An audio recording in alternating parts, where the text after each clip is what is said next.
Hello and welcome to another episode of Interview with a Schizophrenic. I'm your host, Duncan Singer, and today I have the great pleasure of having Sebastian with me. Sebastian is from America in the Chicago area. He's 26 with a schizophrenia diagnosis. He is currently in school to become an X-ray technician. So welcome, Sebastian. How are you doing today? Really good. Good weather over here. How about you? It's really good weather here as well. Actually, I went to the local botanical gardens today. Oh, Had a walk around it. It's so beautiful. I live in a part of Scotland which is it's very picturesque. Um, but yeah, so how are things in Chicago? I mean, I've never actually been to Chicago oh, myself. really? Oh, well, I would definitely recommend coming when it's nice out. And we get brutal winters over here, and they're long and they're harsh, and you just kind of have to power through them. But once it starts turning May all the way to fall, that's when it gets really good. And Yeah, yeah, it gets really I beautiful. think in America people are more. I just think in the UK people are more reserved. I think, Hmm. and I think in America folk are a little bit more open. Um, I'm under the impression that, well, UK people are more upfront and honest. And here in America, we are more, we think about more about what we say before we say it. really, Would you agree with that or disagree? I get from the television. I've Hmm. got that impression that Americans are quite honest. Um, but I guess when you're on the street, for example, in public, it's different, isn't it? And in Hmm. daily life, folk act differently to what we see in the media. True, Um, true. so I it's just think difficult about to say. all the British TV where I just think about just the crude humor or like something that's like blue humor, Yeah, all that stuff. That the British have that pretty on lockdown. Like it's pretty good over there. yeah. Okay, Sebastian, let's get started and talk about schizophrenia. What I want Yep. you to do is to give me a background of your mental health journey. You are 26 now, so we're just looking Mhm. back, I would imagine a few years. I want to know what were the events leading up to your diagnosis. Yeah. If you are medicated, have you been to hospital? Hmm. Um,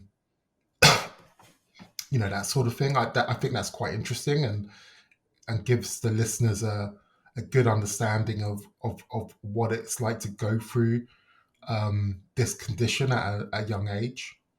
Yeah. Yeah. Yeah. Okay, I'll just start then. I guess just a little background about myself.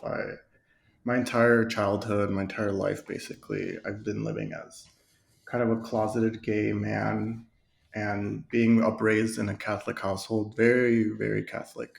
I'm also a Mexican American.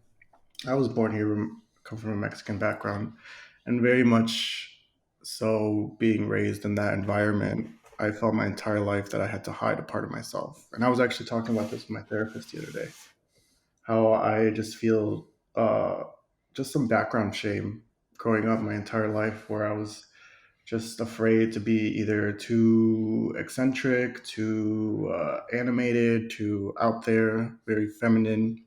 So I always felt like I had to hide a part of myself. I think when you're in your, when you get past 18, you go into the adult world. It is difficult. It's difficult for everyone. And if Yeah. you have, okay, you mentioned your sexuality, and that's always a difficult thing um, to cope with at that age. And yeah, and then yeah, obviously we haven't talked about the schizophrenia yet, but so many factors come in, and I know I can understand it being difficult. Um, I Yeah. just what I kind of wanted to say is that you're not alone. That this is something which affects a lot of young adults Yeah. who go through similar stuff. So Yeah. please carry on. Yeah. And so, kind of just as a preface for that, I just always felt like I had to hide any of my delusions or my anything where anything mental, anything going on with me, whether it's depression or delusions or any hallucinations that I had, I always felt like I had to keep that locked away because I didn't want people to reject me. But eventually, I got to the point where I went to school out in Chicago. I went to college, and it was my first time living out there on my own. And I was kind of very stressed out about having to pay for bills, having to do well in school. My parents were helping me through school, through college. I was paying a portion of it myself also. So there was just a lot of stress factors involved. And then me moving to a city, because I am from the north suburbs, I found it difficult to find a community that I felt like I melded with. So there were just a lot of stress factors. And so I ended up having a psychotic break in 2018, and I was hospitalized for about a month. It was in April 2018, right around Easter. It was just a lot of delusions about a bunch of things, really. Are Just you the still world kind of ending. cagey Huh? about the delusions? Because I Cagey? know, yeah, I mean, shy about the delusions in a way. Yes, very much so. That's what Yeah, I was talking also with my therapist. I was like, I always don't, I always feel fearful of telling or expressing out loud to anyone. Well, I know we're in a safe space here, but I'm just not used to it at this point. yeah, Um, it just feels like, I don't know, there's that self stigma that I go through a lot, yeah. just expressing these thoughts. But he said it's part of the process, and that's why I wanted to come on here just to kind of break that mold and really put myself out there, and um, hopefully it helps me kind of process everything that I'm going through, even to this day. I think when we speak, it is part of our brain processing information. When Hmm. we transfer our thoughts into intelligent speech, that's actually smoothing out problems in our brains. So I think Yeah, it is helpful and I think it is useful. And that's why I feel we just got to talk about what we've gone through.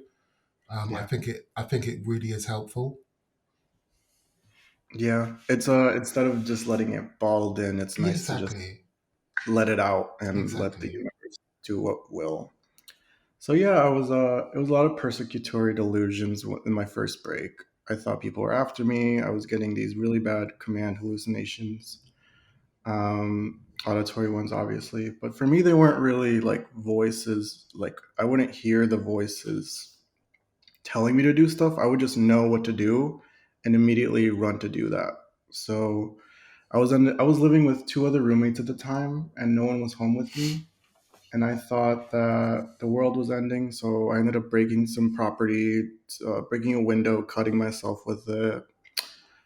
When my roommates got home, they were obviously very scared, and I was talking a bunch of a bunch of stuff about me So being. let's dial back a second. Yeah, You thought the world was ending. That was part of uh, your delusion. that was one of them. There was a bunch going on And all at once. how was the world going to end? I had no idea. Now that I think about it, I forget why I thought that. I was talking, I think, to this military guy, and just I thought that he was giving me signals um, that he knew something that I didn't know, that the general public didn't know. So when he was talking to me about it, um, I just took these cues where in my head I was like, I think he's telling me that everyone needs to shelter or go, basically, I don't know, basically go crazy. I hate to say that word, but So are we talking something like a nuclear apocalypse? uh, I think it was more of a everyone needs to stay inside Okay. and just not be out in the streets, and then we'll be safe. But I also what I want to ask you is Hmm. because you know, general normal folk can have panic attacks. They can believe in things that are not true. But the Yeah. difference with this condition, I want to know your emotional state. Were you scared? Oh, I was terrified. Exactly. Yeah, I was that's so what I terrified. thought. And I didn't know what. and in the moment, it's all very tunnel vision. So it's kind of hard to really remember exactly what I was going through, what I was feeling. But that episode lasted, I would say, a month, and then just trickles of it would follow like the entire rest of the year. Just I Yeah. would always go back to it, always thinking I'm being watched, always thinking I'm being recorded, and thinking there's microscopic cameras everywhere following me around and stuff. And then yeah, it was just really horrifying experience, Traumatic. very, very harrowing. Yeah. So yeah, I ended up in the hospital. I thought I was when I got to the hospital. I thought I had died, and I thought I had woken up in like kind of like a hell, basically my own Mm.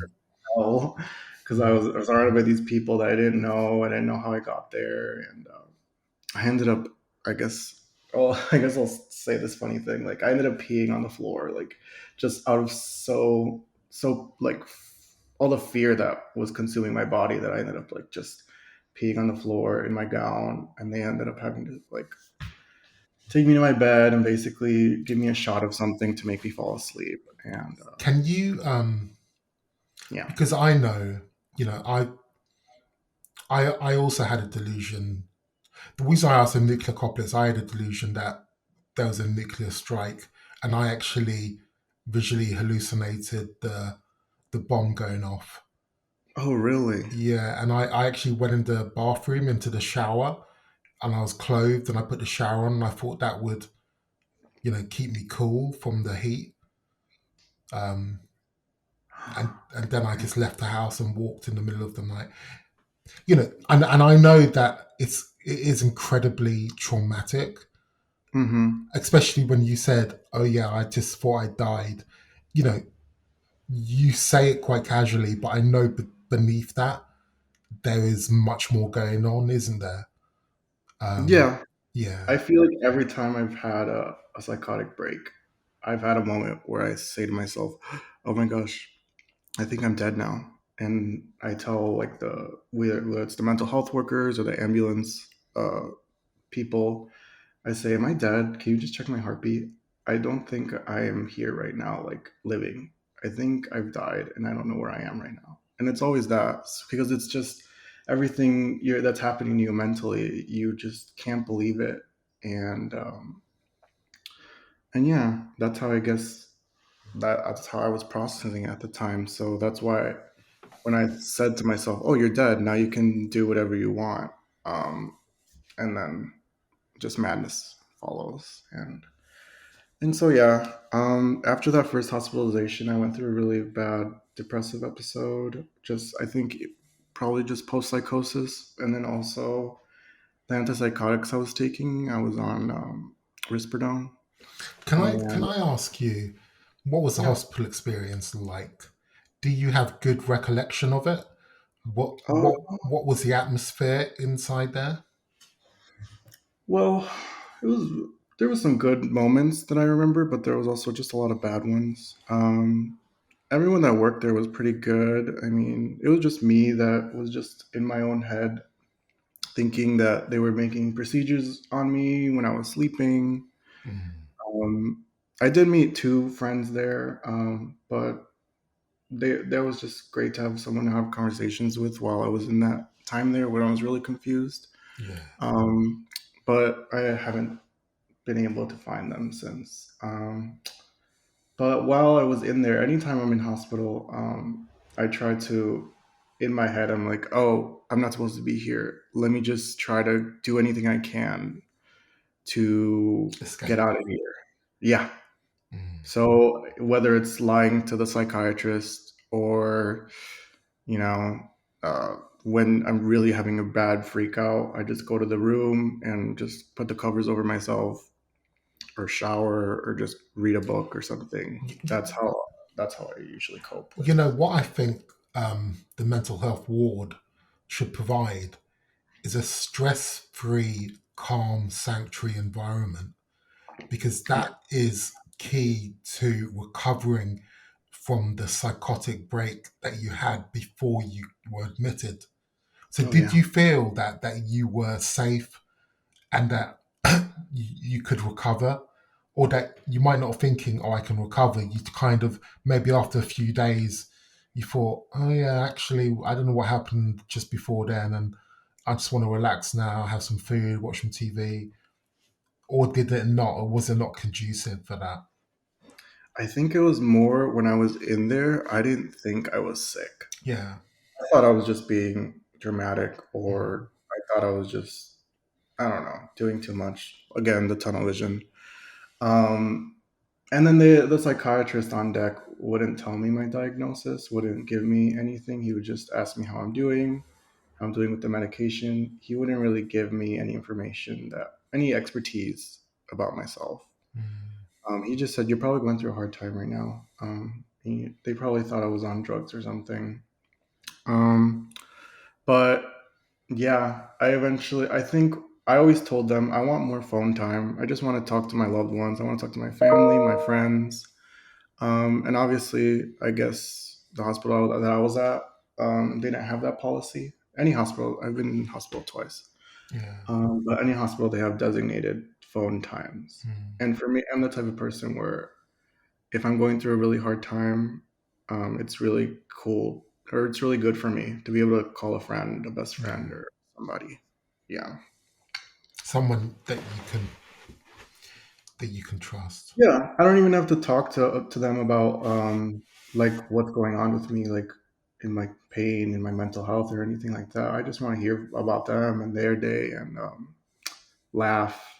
Laughter is just like the best medicine for me. So Mm. it was really hard to not have that in the hospital.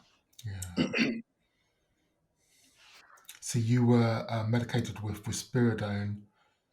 hmm I was well. It was like a whole cocktail of things. It was a risperidone, I think Xanax at one point. I think it was some mood stabilizers. Yeah. While I was in the hospital, I had found it really hard to sleep. So they would put me on stuff like Haldol and Ativan, but they were very wary about it just because they didn't want me to get addicted to it. So they put me on that pink pill that they use for allergies. Antihistamine. Yeah, one of those. So yeah, yeah. I mean, the problem with medication, obviously, there are side effects. Have you Yeah. experienced that sort of thing? Oh yeah. I mean, when I'm on antipsychotics, whenever I'm on them, I get really bad, just kind of like a paralysis of sorts. I lose interest in everything that I have interest in. I don't want to talk to anybody. I don't want anyone to see me. I just want to be in bed all day. And then I get these really bad like twitching that, for me as a person that thinks so much about what people think about me, um, and I love being in control. I'm kind of like a control freak, I guess you could call me. Hmm. Um, I just hated that that whenever I was in public, whether it was in a waiting room or in class, I would just have this really bad leg twitch, and you know, I would think that everyone was looking at me and thinking bad things about me. But you know, Do you feel safe? Have you got a safe space where you're living now? Is it set? Is your home safe? Do you feel on the streets of where you live? Do you feel safe? Because I mean, you should be able to feel that. Mhm. Do you? How do you feel about your current home and where you live? Well, right now I'm living with my family, living with my parents, which is a good thing. I feel safe with them. I feel a sort of comfort with them, but also they still, to this day, they don't really accept um, my way of being, my being a homosexual man. So there's always me kind of just disguising a part of myself at all times with them, which I've gotten accustomed to at this point. Like it's no biggie. But I guess I'll segue into my second psychotic break, which happened in January of 2022. I was in the emergency room on New Year's Eve, and I had been living with my boyfriend um, for about a year. And around Christmas time is when things got really bad. Again, stress with living on my own in the city, bills, paying for stuff, having a job, and just being in a whole new environment with a lot of new people. And I kind of just broke again, and ended up in the emergency room because I was having really bad thoughts that my landlords were witches and they were after me. And then again, I was being recorded and all that stuff. So I ended up calling but ambulance but myself because I was yeah, just so so sick. I mean, the way you're talking about it, you're very Yeah. matter of fact. But Hmm. again, underneath all of that are real experiences and real emotional responses. Um, I think to convey the gravity of what you went through, to be admitted to an emergency room because your mind does not accept reality is actually very serious. You know, Yeah. And yeah, I mean, yeah, it was it's tough. It was really tough, especially because I felt like I had left my boyfriend behind.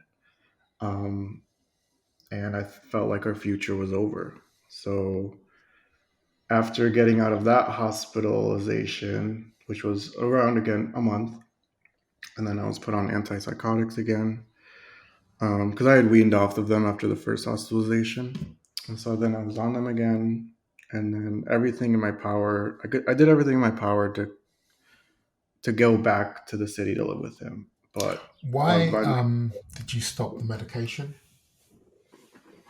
just the side effects. I think it was just too much for me to handle. I had in my head that that's like antipsychotics were giving me depression. But So I only like taking them when I'm really, really in the throes of psychosis. But that's just a personal choice. so okay, when I was about your age, Hmm. I would hoard my medicine. I would not take it for various reasons. Yeah, including the side effects. I wanted to lose weight. I felt I didn't need the medication. Maybe self stigma. Maybe I thought I'm fine or I don't need it. And in my kitchen I would have boxes full of antipsychotics and antidepressants. Hmm. Um, but the problem was, like you relapsed, I also would relapse. And I think the lesson is that if you take your medication every day, you do get a sense of stability. It does give you a sense of stability. Um, and they're Yeah, not the medication. It's not evil, but yes, it is. There are side effects. yeah, Um, it's just and I know when I'm looking back in my life, I did exactly what you're doing, and a lot of people do that. Some people flush it down the toilet, or they just keep it in boxes. I kept it in boxes, and but the problem is you do relapse. You know, yeah. And that's also. I mean, I'm definitely not opposed to it, but I think I got this new therapist, and we're kind of working things out with that. I am not opposed to it. Obviously, I know it's if I ever get to that point, I will take them. It's just it's just a conversation that I don't really have with anyone around me. Um, yeah. I never ask people around me, how do I look, or how have I been acting around you, or have I been acting strange?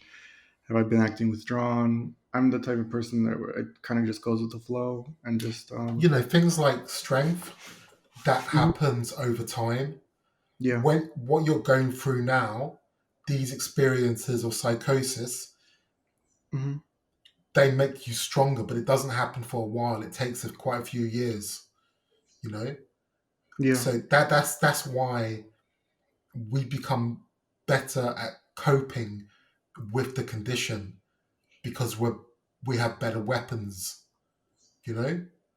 yeah, So when yeah, you're younger, don't worry about your character or anything like that because it 26 is very young, and all it is it's a growing phase of your mental and emotional being. Physically you may have grown, but your mental and emotional being are still growing, and it can be strange growing pains. You might have strange thoughts and do strange things, but that's just part of the phase of the Mhm. cycle. Um, and then especially, I think for people with schizophrenia, maybe because we usually this usually happens in our 20s, you know, we don't go through the normal life experiences that just regular folk do. So it is different. Yeah. What I'm giving you is a little bit of insight because a lack of insight is what gets you hospitalized. Yeah. Um, I appreciate that. Yeah. And it's something I really need to hear more often. And I think I just get into this mode where I'd rather shelter myself than talk about things, um, which is not a good thing. I journal a lot, and that's how I kind of express everything that I need to express. I write poetry, I draw, but I don't really show that to anyone, obviously. do you have any because do you have any website with your art or anything or No, I try not to have an online presence. you're quite shy, aren't you? You're I can see that you're quite maybe it's a defense mechanism, but you're quite closed up. Yeah, Um, very much so. I'm just when you think there's eyes all around you at all times, you kind of try to stay out of the spotlight as much as yeah, possible. It's fine for me. I don't see it as a bad thing. Um, I just like not being out there too much. yeah, But I mean, I make I think my biggest online presence would be on Spotify, like on Spotify. I make a lot of playlists, and um, I guess I'll send you a link, and then yeah. I can share that if you want. If you want me to, I can share it in the description. yeah. If you know, it's completely up to you. Um, Hmm. but that's something I can do. Um, because I think For sure. this podcast we've got quite a mature audience in that we're listening to real life stories of something that's not usually talked about. So there's a lot of warmth and intelligence from the listeners, Yeah. so it is I think everybody who appears in this show is valuable, and it takes a certain level of courage to speak like you have done. Yeah. Um, so I think you should bear that in mind. Thank Because you. shyness is like a mental state. It's not. It's just a mental state. It's a natural mental state, especially when you're younger. Mhm. And then, like when you get a bit older, you become less. I think it's better to become more open as you get older, and just to not to worry about things. Just don't worry, and just Yeah. because you can express yourself if you want to. I'm curious. Were you like this when you were this age, my age? Were you shy, like sheltered? Yeah, I was. Yeah, I was. Yeah. It took me a long time to even talk to my psychiatrist about the hallucinations. I Hmm. couldn't. I found it very difficult to admit that I hear voices. Yeah. It took me years, in fact, before I admitted it. And I think that's just natural. Um, natural shyness that it seems it's a very difficult thing to talk about in actuality. People who talk about it, it's actually very difficult to talk about. Hmm. Um, so yeah, for sure. I was shy when I was younger. I had social anxiety. Um, so I struggled with speaking to people on the phone, that sort of thing. Yeah. Yeah. I don't think I identify myself as having social anxiety, but I definitely try to keep things light whenever I'm having a conversation with someone. Yeah. Yeah. I kind of just use jokes, use humor, use distraction techniques to kind of just get out of the way of anything that I'm feeling that's going But on. it is okay and good to Hmm. apply a certain level of importance about what you say concerning your own self, Hmm. because I value it as important, and I think you should too. Yeah. It is something which is it's a part of you, and and and I think it's okay to be serious about that. You know, Yeah, um, yeah. I mean, there's this I'd like stuff. I would like to talk to you again, maybe something like next year, to see how you're getting on. Oh, for Um, sure. I love that. I think it'll give you time to reflect. I want to hear about what you're doing, how you're feeling about your home life, how you're feeling about your symptoms, um, and I want to hear more about that. Yeah, Um, I would love to. I mean, any chance that I get to put myself out there is, I think, is going to be a good thing for me. So I yeah, would love to. I would love to. But apart from, I just apart from any mental health stuff that I go through, I also feel like I live a very, how would I say this? I have other stuff that I also have interest in. Like I love to go dancing. I love yeah, to just watch weird movies, weird horror movies. I love to draw. I love to write poetry, listen to music, go to concerts, and so I exist in multitudes, and I think it's just that I have to find more comfort in being myself, whether that's my mental health self or my gay self or whatever self that I want to put out there. I have to be comfortable with all those versions of myself. Yeah. yeah. I think, yeah, you're absolutely right. That's part of it. Just being comfortable with who you are, and it takes a lifetime to do that. Oh You yeah. know, Yeah. it does, because you can meet mature adults and they will be struggling to be their authentic self, because life has battered them so much that they feel they need to put out a persona. Mm-hmm. And Mm-hmm. this is what Yeah. life is like. But I think the sooner that you're comfortable being with your authenticity, life has got to accept it. Life has got no choice about it. You say, well, look, I'm going to be authentic, and that's it. There's nothing you can do about it. But it's not easy. Um, but ultimately, it is. I feel it is the path which is the most rewarding. Yeah. Yeah. It's all about the journey, not the destination. I agree. So, Sebastian, we've got the Yeah. 32 minutes. I want to speak to you again next year. So, why don't you tell me a genre of music, and I can add that on this episode? Do you want like a specific song or No, artist? so you can give me a song, but tell me what genre it is, and then I've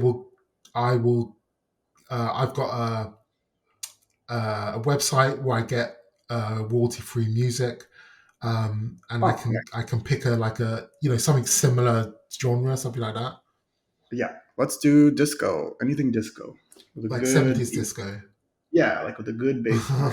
Good, good beat. I love disco. Okay, Sebastian, it was a pleasure talking to you. You too. Um, Thank you so much. no, it's absolutely my privilege, and Yeah, we will stay in touch. I will make sure of that, and let's hook up next year for another chat. for Um, sure. and just, Thank yeah, be you so careful much. out there. Take care. Yeah, for sure. I appreciate everything you're doing for people like us. So